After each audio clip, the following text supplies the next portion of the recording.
afternoon, students. Welcome to online English class. Today, let us discuss Romeo and Juliet.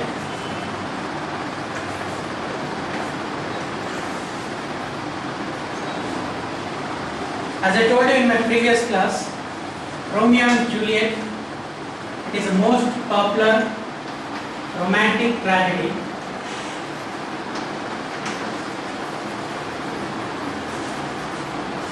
Romantic tragedy written by William Shakespeare.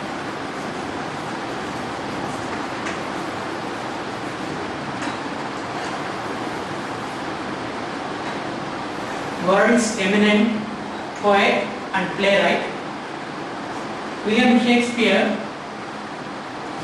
has written 154 sonnets, 37 plays and 2 long poems.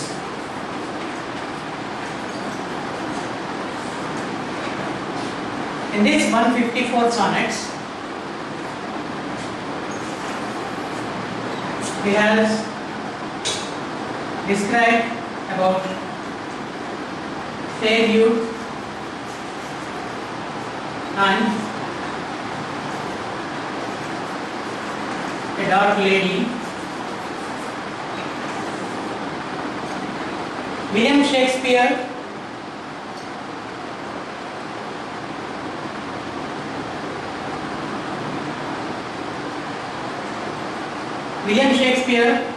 is very popular for his characterization and for his themes.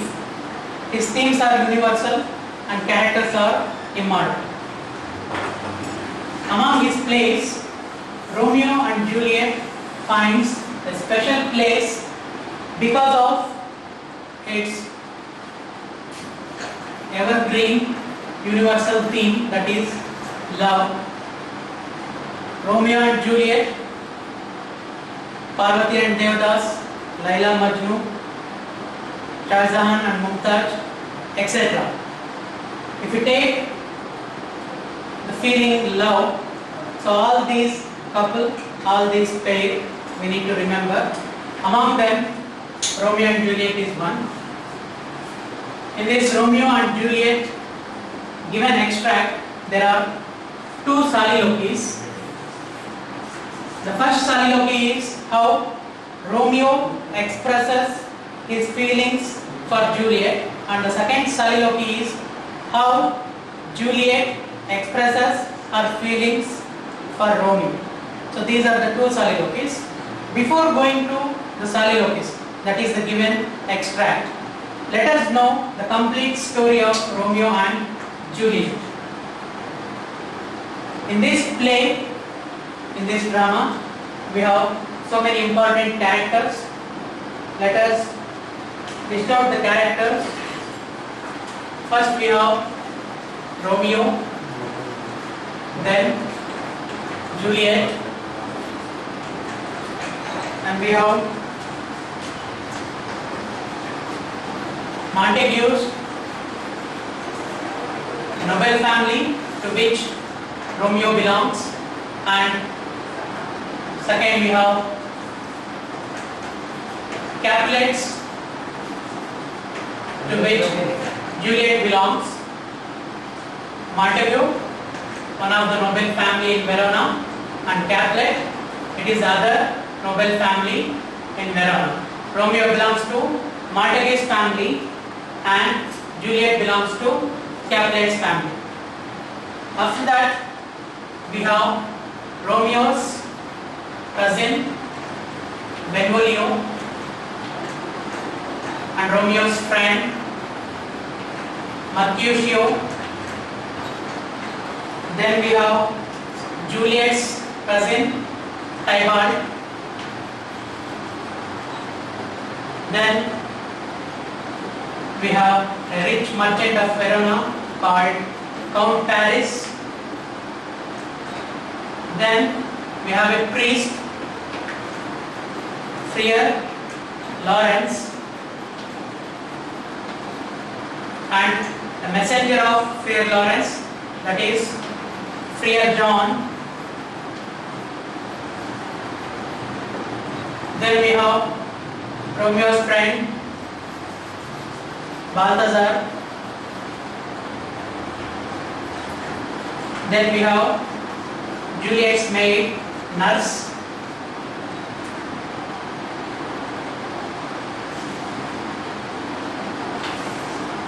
So these are the important characters in Romeo and Juliet. The first one is Romeo, who belongs to Montague's family.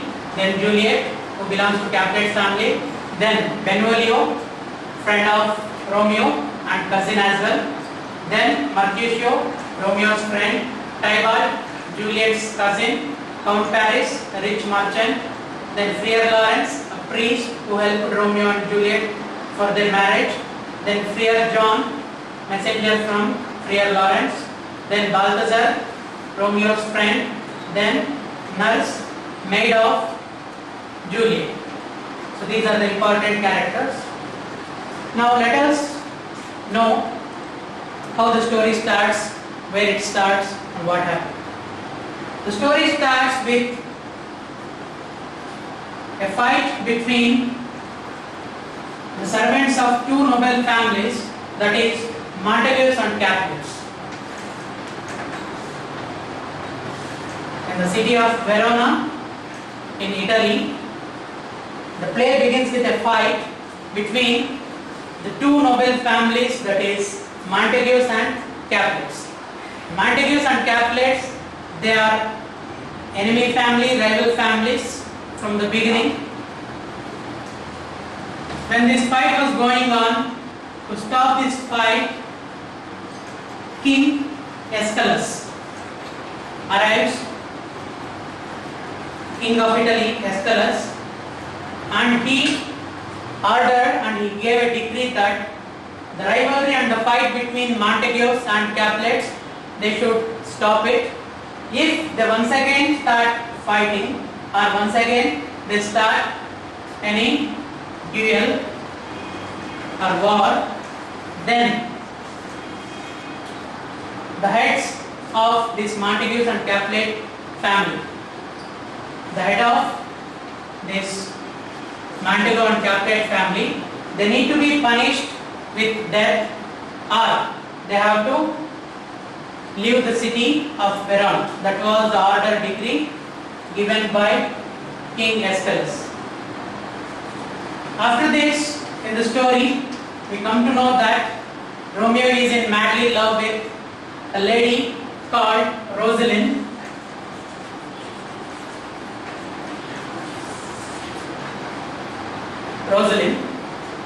And now, Lord Old Capulet arranges a grand supper party,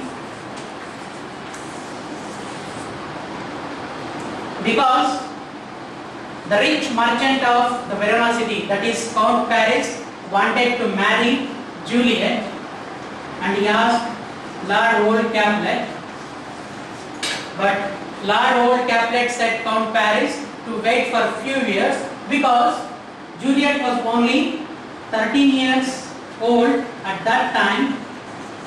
She was only 13 years old. That's why Lord Old Capulet asked Count Paris to wait for a few years, and in that happy moment, Lord Old Capulet arranges a grand supper, and Lord Old Capulet invites all the families and all the members in the city of Verona except one family. You can guess it right, that is Montague's family, because they were rival families. Romeo came to know that Rosalind also attending that party, so he decided and he made up his mind to attend that party to see Rosalind, to meet her. Along with Romeo's friends Benvolio and Mercutio, Romeo attended that grand supper in disguise. He completely changed his appearance by wearing mask with different colored dress. He changed his appearance, so that's we call disguise. in disguise, he attended that grand supper to see Rosaline. But when he entered the party, by seeing Juliet, by the beauty of Juliet, he was completely spellbound and mesmerized. He completely forgotten Rosaline. Now Rosaline is nowhere into the picture because Romeo was attracted by the beauty of Juliet. So that is the first soliloquy given, how Romeo expresses his feelings for Juliet and how Romeo describes and compares the beauty of Juliet to different things. That is the first soliloquy. Later in the story, Tybalt recognizes Romeo, though he is in disguise, and he wanted to fight with Romeo. But he was stopped by Lord Old Caplet. He was stopped by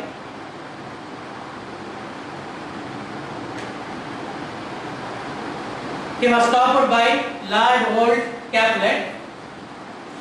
After the party, Romeo meets Friar Lawrence and he asked Friar Lawrence to help him to marry Juliet.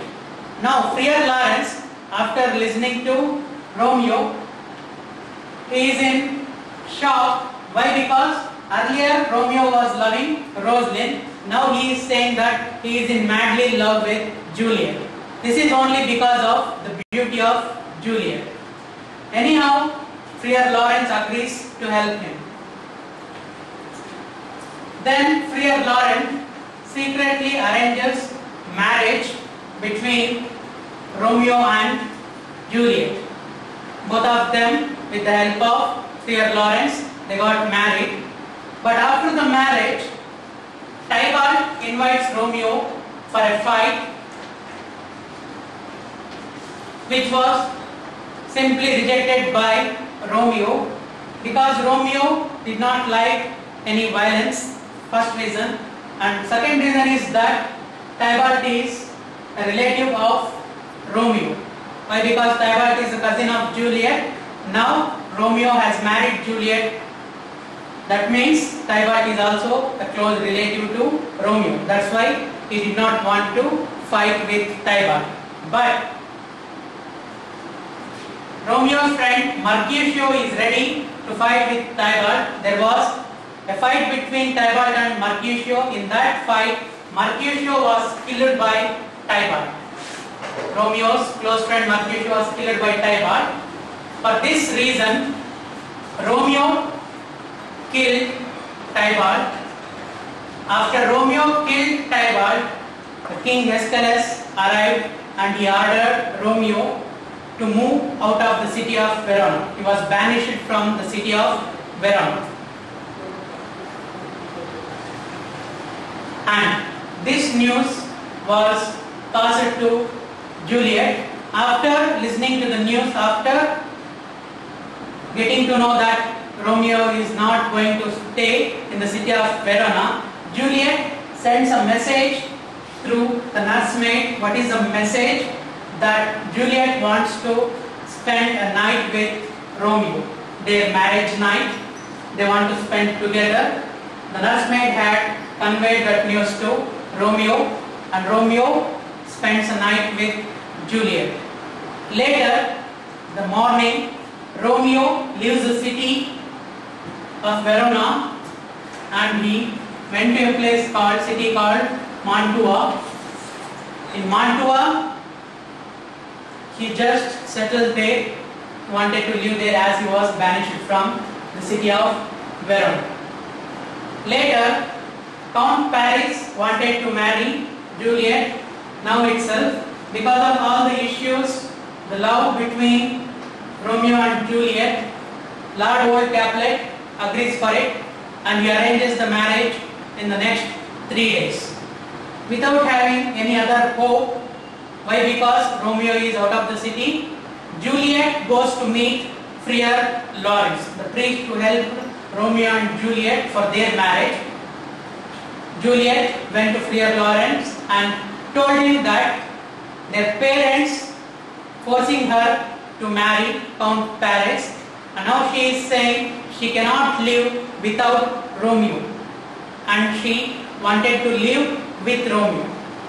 And now Friar Lawrence came up with an idea. So what's that idea? He told Juliet, you go and tell your parents that you are ready to marry Count Paris, and just before your wedding day, just the night before the wedding, you just take this potion, a drug which will make you unconscious for 42 hours, and they will think that you are dead, and they will bury you. From the graveyard you can go and meet Juliet, Romeo, and you can stay with Romeo in the city of Mantua. So that was the plan given by Friar Lawrence, and this plan was agreed by Juliet. She went to her parents and told her parents that she is ready to marry Count Paris. Now the Lord Old Capulet arranged her marriage the next day itself. Now Juliet, imagining how she will wake up from her tomb in the graveyard, that would be very scary and very weird, but she is ready to do it because she wants to live with Romeo. She drank the potion drug, and on the day of the wedding, everybody see that Juliet is laying dead, and they just took her body to the graveyard, and there in the graveyard, Count Paris, his heart was broken. He is now in a complete chaos. Why? Because even he loved Juliet, he wanted to marry her. Here Friar Lawrence, whatever the plan he had given to Juliet, and to convey this plan, to convey this message, he sends a messenger to Mantua, and his name is Friar John. But Friar John was stopped by some authorities of that Mantua. He couldn't pass the message, the plan to Romeo, but Romeo came to know that Juliet is dead, and Balthazar informed that Juliet is dead. Now Romeo, to see Juliet's dead body, he started moving from Mantua. On the way, he purchased a bottle of poison. Why? Because when Juliet is no more, Romeo has no purpose, no meaning to live. So that's why he decided that he is going to commit suicide. As soon as he entered the graveyard, there he saw one more person who is just crying near the tomb of Juliet, and that person is none other than Count Paris. After seeing Romeo, Count Paris, mad with rage, he started to fight with Romeo. Initially Romeo was not ready to fight with Count Paris, but Count Paris did not leave him. In that fight, Romeo killed Count Paris. Then he entered the tomb. After seeing the dead body of Juliet, Romeo felt that his love is gone forever and his life is gone forever. He has no purpose to live, he has no wish to live. Then whatever the poison brought by him, he completely drank that poison, and now Romeo fell dead. After Romeo died, Juliet, she became conscious. After seeing what has happened, she tried to wake up Romeo, but Romeo is no more. After seeing her beloved lying dead, she decided that she is going to commit suicide. Why? Because true love means not only living together, even dying together. That came to her mind. Then whatever the jaguar or knife was there with Romeo, she took that knife and stabbed herself. So here Juliet sacrificed her life. It means she killed herself without imagining the life without Romeo. She cannot even imagine that kind of life. So even Juliet died. So now here Romeo died for Juliet, Juliet died for Romeo. So this is called true love. So here Shakespeare, he dramatizes common feeling like love. Now Friar Lawrence, he came and he saw what has happened, that's too late for him to change anything. Then the two noble families arrived along with the Prince Aeschylus, the King Aeschylus. After seeing this, the prince scolded both the noble families because of their rivalry. The two precious lives they just sacrificed because they could not live together. And now Friar Lawrence explained everyone what has happened, the secret marriage between Romeo and Juliet and their plan, everything. After listening to this, Montague's family promised that they are going to establish golden idol of Juliet, and later Capulet's family promised that they are going to build the golden idol of Romeo. As they promised, they established in the city of Verona to show people, to make people aware of this love story and their tragedy. So like this, Romeo and Juliet, both of them, they died for each other. They wanted to live together, but they could not live, so that's why they died together. Their fate made their life pathetic, chaos, but their intention, their love, which was very true, very strong, we can say. So why? Because love is a common feeling for each and everyone, but here he makes it very aggressive in a way, very sentimental, very powerful, by showing how Juliet sacrificed her life for Romeo and how Romeo killed himself for Juliet. So this is how Romeo and Juliet, they sacrificed their life for the cost of love. So that's why we say Romeo's love for Juliet and Juliet's love for Romeo is evergreen and immortal. So this is the detailed story of Romeo and Juliet. Students, I think you are clear about the story. This is a brief background for the given extract. In the given extract, we have two soliloquies. The first soliloquy is the soliloquy by Romeo when he sees Juliet on the dance floor, and the second soliloquy is how Juliet expresses her love and feelings for Romeo. We don't have the complete play, we have only extract, that is two soliloquies. The first one is by Romeo and the second one is by Juliet. Students, in the next class, I request all of you to get second PU English textbook. Why? Because in the next class, I am going to take the actual given extract, actual soliloquy. You need to have the textbooks with you. I am going to read out the soliloquy, then I am going to explain it to you. So until then, take care, bye.